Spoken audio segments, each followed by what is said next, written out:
Welcome to your CBSE class 12 master guide. आज का topic है chapter 7 environment and sustainable development.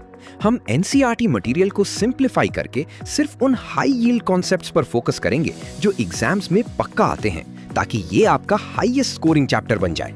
Let's start.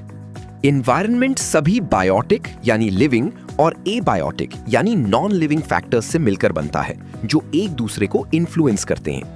इसकी 4 की सुपर पावर्स हैं: सप्लाइंग रिसोर्सेज यानी रिसोर्सेज प्रोवाइड करना, असिमिलेटिंग वेस्ट यानी हमारे वेस्ट को एब्जॉर्ब करना, सस्टेनिंग लाइफ यानी लाइफ को सपोर्ट करना, और प्रोवाइडिंग एस्थेटिक सर्विसेज यानी नेचुरल ब्यूटी से हमारी क्वालिटी ऑफ लाइफ बढ़ाना। सर्वाइवल के गोल्डन रूल्स इन 2 कैपेसिटीज पर डिपेंड करते हैं: कैरिंग कैपेसिटी, रिसोर्स एक्सट्रैक्शन की स्पीड उनके रीजनरेशन यानी दोबारा बनने की स्पीड से कम होनी चाहिए, अब्जॉर्प्टिव कैपेसिटी, एनवायरनमेंट की वेस्ट और पोल्यूशन को अब्जॉर्ब करने की ताकत। अगर हम इन दोनों लिमिट्स को क्रॉस करते हैं तो नतीजा होता है एनवायरमेंटल क्राइसिस। पहले के टाइम में डिमांड ग्रेटर देन सप्लाई थी, जिससे रिसोर्स एक्सट्रैक्शन सेफ लिमिट में था और नेचर का बैलेंस बना रहता था। लेकिन पोस्ट इंडस्ट्रियल एरा में एक बिग फ्लिप हुआ। पॉपुलेशन एक्सप्लोजन और तेजी से इंडस्ट्रियलाइजेशन के कारण अब डिमांड लेस देन सप्लाई हो गई है। इस बदलाव ने एनवायरनमेंट की क्वालिटी और उसकी वेस्ट एब्जॉर्ब करने की कैपेसिटी को बुरी तरह से प्रेशर में डाल दिया है। एनवायरनमेंटल क्राइसिस का एक बहुत बड़ा नुकसान है हाई अपॉर्चुनिटी कॉस्ट्स। ऐसा इसलिए क्योंकि अब देश का मैसिव पैसा 2 जगह खर्च हो रहा है: नई इको फ्रेंडली टेक्नोलॉजी डेवलप और अडॉप्ट करने में, पॉल्यूशन से होने वाली बीमारियों के भारी हेल्थ एक्सपेंडिचर्स यानी इलाज में। अब आते हैं एनवायरनमेंट के 2 सबसे बड़े ग्लोबल इश्यूज पर। ग्लोबल वार्मिंग, इसके 3 मेन कॉजेस हैं: ग्रीन हाउस गैसेज, तेजी से बढ़ता डिफॉरेस्टेशन यानी पेड़ काटना, और heavy cattle production. Ozone depletion, इसका मेन रीजन है सीएफसीज और हेलॉन्स जैसे केमिकल्स। इनकी वजह से ओजोन लेयर पतली हो रही है और हार्मफुल यूवी रेज सीधे अर्थ तक पहुंच रही हैं।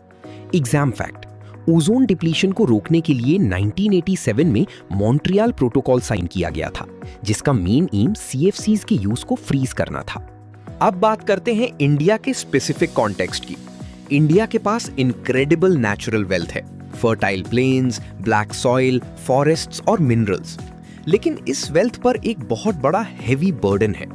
वर्ल्ड की 18% पॉपुलेशन हमारी सिर्फ 2.5% लैंड पर रहती है। साथ ही 21.9% पॉपुलेशन आज भी पॉवर्टी लाइन के नीचे है। इस मैसिव पॉपुलेशन और पॉवर्टी के कॉम्बिनेशन की वजह से इंडिया के रिसोर्सेज और एनवायरनमेंट पर बहुत बड़ा स्ट्रेस पड़ रहा है। इंडिया के सामने एक बड़ी एनवायरनमेंटल डाइकोटमी मतलब दोहरी समस्या है। यहाँ गरीबी और अमीरी दोनों ही एनवायरनमेंट को बुरी तरह क्रश कर रहे हैं। पॉवर्टी यानी गरीबी, गरीब लोग अपने बेसिक सर्वाइवल जैसे फ्यूल के लिए मजबूरी में पेड़ काटने पर डिपेंडेंट है। एफ्लुएंस यानी अमीरी, लैविश लाइफस्टाइल्स और अमीरों के कारण गुड्स की डिमांड बढ़ती है। इस डिमांड को पूरा करने के लिए हैवी प्रोडक्शन होता है, जिससे रिसोर्सेज तेजी से एग्जॉस्ट होते हैं और पोल्यूशन बढ़ता है। हमारी लैंड मेनली इन 3 तरीकों से डैमेज हो रही है। लैंड डेग्रेडेशन, इसके मेन कॉजेज हैं डिफॉरेस्टेशन और एग्रोकेमिकल्स का ज्यादा यूज। सोचिए, हमारी सिर्फ 2.5% लैंड पर दुनिया की 17% पॉपुलेशन और 20% लाइफ स्टॉक का भारी प्रेशर है। डिफॉरेस्टेशन, पेड़ों की अंधाधुंध कटाई, जिसका डायरेक्ट नतीजा है बायोडाइवर्सिटी लॉस। सॉइल इरोजन, मिट्टी का बहना, जो हमारे फार्म्स की प्रोडक्टिविटी को तेजी से गिरा रहा है। कुछ और मेजर एनवायरमेंटल इश्यूज और उनके कॉजेस इस तरह हैं। एयर पोल्यूशन, इसका मेन सोर्स व्हीकल्स और इंडस्ट्रीज से निकलने वाला धुआं है। लॉस ऑफ बायोडाइवर्सिटी, ये डिफॉरेस्टेशन यानी जंगल कटना और ओवरफिशिंग का डायरेक्ट नतीजा है। सॉलिड वेस्ट, तेजी से बढ़ते अर्बनाइजेशन ने शहरों में एक मैसिव गार्बेज यानी कचरे की क्राइसिस पैदा कर दी है। Over use versus miss use, ये डिफरेंस याद रखना जरूरी है। रिसोर्सेज का ओवर यूज यानी हद से ज्यादा इस्तेमाल रैपिड इकोनॉमिक ग्रोथ के कारण होता है, वहीं मिसयूज यानी गलत इस्तेमाल पॉवर्टी या केयरलेसनेस की वजह से होता है। अब एनवायरनमेंट के गार्डियन यानी central pollution control board CPCB की बात करते हैं। इसे 1974 में एस्टैब्लिश किया गया था। इसके मेन फंक्शंस हैं investigation and data collection, pollution level की जांच करना और डेटा इकट्ठा करना, rules and technical assistance, pollution control के रूल्स बनाना और टेक्निकल हेल्प देना। रिसर्च एंड अवेयरनेस, पोल्यूशन रोकने के लिए रिसर्च को स्पॉन्सर करना और पब्लिक अवेयरनेस बढ़ाना।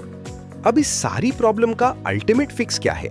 वो है सस्टेनेबल डेवलपमेंट, जिसे ब्रंटलैंड कमीशन ने सबसे बेहतर डिफाइन किया था। इसे अचीव करने के लिए हमें इन मेन स्टेप्स पर काम करना होगा। लिमिटिंग पॉपुलेशन, बढ़ती हुई पॉपुलेशन पर कंट्रोल करना। एडवांसिंग टेक प्रोग्रेस, ऐसी टेक्नोलॉजी डेवलप करना जो एनवायरनमेंट फ्रेंडली हो। सस्टेनेबल एक्सट्रैक्शन, रिसोर्सेज को सिर्फ उतनी ही स्पीड से निकालना जितनी स्पीड से नेचर उन्हें दोबारा रीजनरेट कर सके। सब्स्टिट्यूटिंग नॉन रिन्यूएबल्स, तेजी से खत्म होने वाले रिसोर्सेज की जगह रिन्यूएबल ऑप्शंस जैसे सोलर, विंड एनर्जी को अपनाना। करेक्टिंग इनएफिशिएंसीज, पॉपुलेशन स्पाइक्स की वजह से सिस्टम में आने वाली इनएफिशिएंसीज को ठीक करना। एनवायरनमेंट को बचाने के लिए ग्राउंड लेवल पर कुछ क्रूशियल मूवमेंट्स हुए हैं। चिपको मूवमेंट 1973, हिमालय के फॉरेस्ट्स को काटने से बचाने के लिए शुरू किया गया एक बड़ा मूवमेंट। और अगर हम ग्लोबल लेवल की बात करें, यूनाइटेड नेशंस ने दुनिया भर के लिए 17 सस्टेनेबल डेवलपमेंट गोल्स बनाए हैं।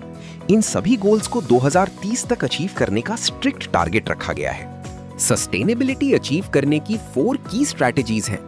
Non conventional energy, solar power और विंड मिल्स जैसे रिन्यूएबल सोर्सेज की तरफ तेजी से शिफ्ट होना। क्लीनर फ्यूल्स, पॉल्यूशन कम करने के लिए सीएनजी और एलपीजी जैसे क्लीनर फ्यूल का ज्यादा यूज करना। Mini hydel plants, small rivers और स्ट्रीम्स पर eco friendly mini hydro power plants लगाना।